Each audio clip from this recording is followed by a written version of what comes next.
glad you're here. Whatever kind of day you have had, a long one, a busy one, maybe just an ordinary one, it's over now. There's nothing left on your list, nothing you need to remember, and nothing you need to solve tonight. Tonight, I'm going to read you a story by Rabindranath Tagore. It's called Once There Was a King, and it's a story about being a child on a rainy night begging your grandmother for a fairy tale. It's an old story, more than 100 years old, and it was made for nights exactly like this one.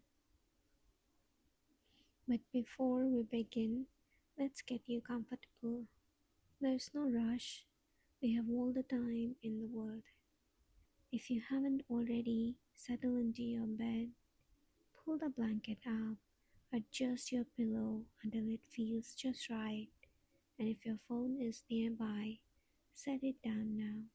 Screen facing away. Everything on it will still be there tomorrow. Good. Let your eyes rest. Half closed, fully closed, whichever feels easier. There's nothing you need to look at anymore. Take a slow breath with me. In gently through your nose and out long and slow, like a sigh at the end of the day. One more. In and out. Notice how the bed is holding you. You don't have to hold yourself up anymore. Your shoulders can let go. Your jaw can soften. Feel how heavy your legs are, how heavy your arms are. That heaviness is a good sign. It means your body knows it's time to rest. If thoughts from the day are still drifting through your mind, that's okay. You don't have to push them away. Just let them pass by like cars on a distant road. They will all still be there in the morning, and the morning is a long way off. And remember, you don't have to listen closely. Let the words wash over you. If you drift off in the middle, that's not a failure, that's the whole point. The story will be here again tomorrow, whenever you want it. So your eyes are closed, your body is heavy and warm. The day is done, and now let me tell you the story.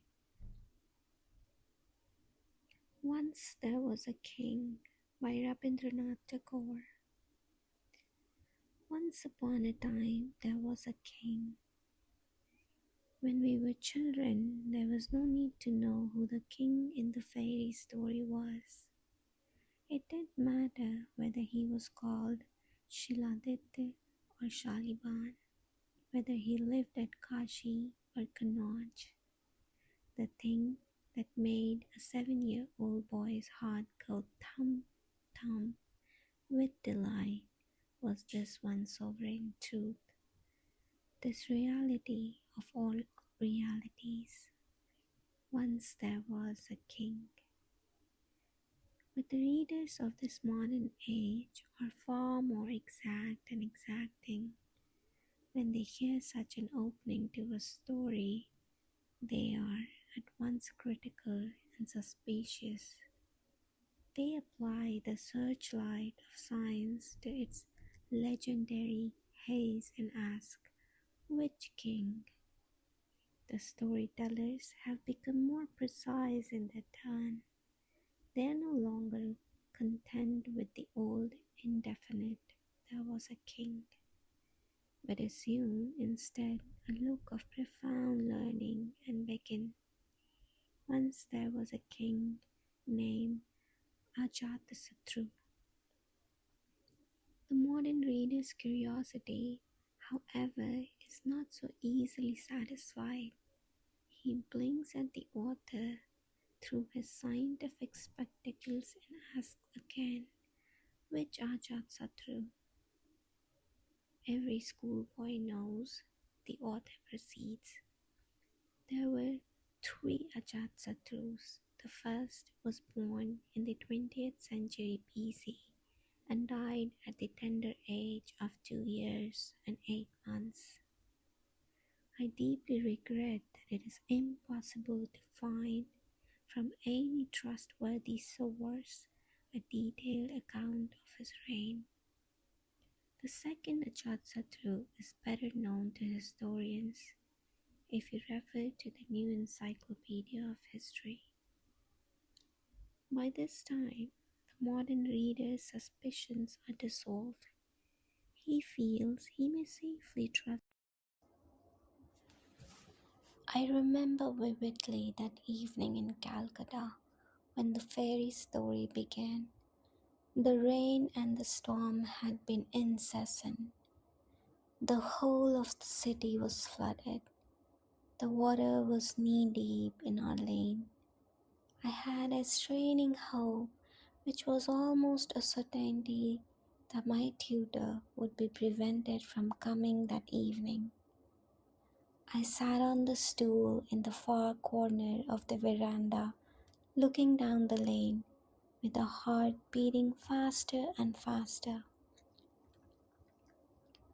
Every minute I kept my eye on the rain, and when it began to grow less, I prayed with all my might, "Please God, send some more rain till 7:30 is over." For I was quite ready to believe that there was no other need for rain except to protect one helpless boy one evening in one corner of Calcutta from the deadly clutches of his tutor. If not in answer to my prayer, at any rate according to some grosser law of physical nature, the rain did not give up. But alas, nor did my teacher. Exactly to the minute, in the bend of the lane, I saw his approaching umbrella. The great bubble of hope burst in my breast, and my heart collapsed. Truly, if there is a punishment to fit the crime after death, then my tutor will be born again as me, and I shall be born as my tutor.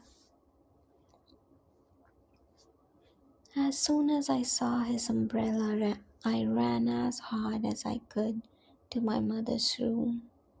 My mother and my grandmother were sitting opposite one another, playing cards by the light of a lamp.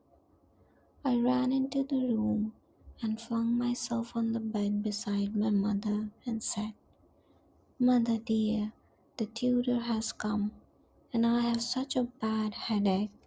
Couldn't I have no lessons today? I hope no child of immature age will be allowed to read this story, and I sincerely trust it will not be used in textbooks or primers for schools, for what I did was dreadfully bad, and I received no punishment whatever. On the contrary, my wickedness was crowned with success." My mother said to me, "All right," and turning to the servant added, "Tell the tutor that he can go back home." It was perfectly plain that she didn't think my illness very serious, as she went on with her game as before, and took no further notice. And I also, burying my head in the pillow, laughed to my heart's content. We perfectly understood one another, my mother and I. But everyone must know how hard it is for a boy of 7 years old to keep up the illusion of illness for a long time. After about a minute, I got hold of grandmother and said, Granny, do tell me a story. I had to ask this many times. Granny and mother went on playing cards and took no notice. At last, mother said to me, Child, don't bother. Wait till we have finished our game. But I persisted. Granny, do tell me a story. I told mother she could finish her game tomorrow, but she must let Granny tell me a story there and then. At last, mother threw down the cards and said, You had better do what he wants. I can't manage him. Perhaps she had it in her mind that she would have no tiresome tutor on the morrow, while I should be obliged to be back to those stupid lessons. As soon as ever mother had given way, I rushed at Granny. I got hold of her hand and, dancing with delight, dragged her inside my mosquito curtain onto the bed. I clutched hold of the bolster with both hands in my excitement and jumped up and down with joy. And when I had got a little quieter, said, Now, Granny, let's have the story. Granny went on, and the king had a queen. That was so good to begin with. He had only one. It is usual for kings in fairy stories to be extravagant in queens, and whenever we hear that there are two queens, our hearts begin to sing. One is sure to be unhappy. But in Granny's story, that danger was past. He had only one queen. We next hear that the king had not got any son. At the age of 7, I didn't think there was any need to bother if a man had had no son. He might only have been in the way, nor are we greatly excited when we hear that the king has gone away into the forest to practice austerities in order to get a son. There was only one thing that would have made me go into the forest, and that was to get away from my tutor. But the king left behind with his queen a small girl who grew up into a beautiful princess. 12 years pass away, and the king goes on practicing austerities and never thinks all this while of his beautiful daughter. The princess has reached the full bloom of her youth. The age of marriage has passed, but the king does not return. And the queen pines away with grief and cries, Is my golden daughter destined to die unmarried?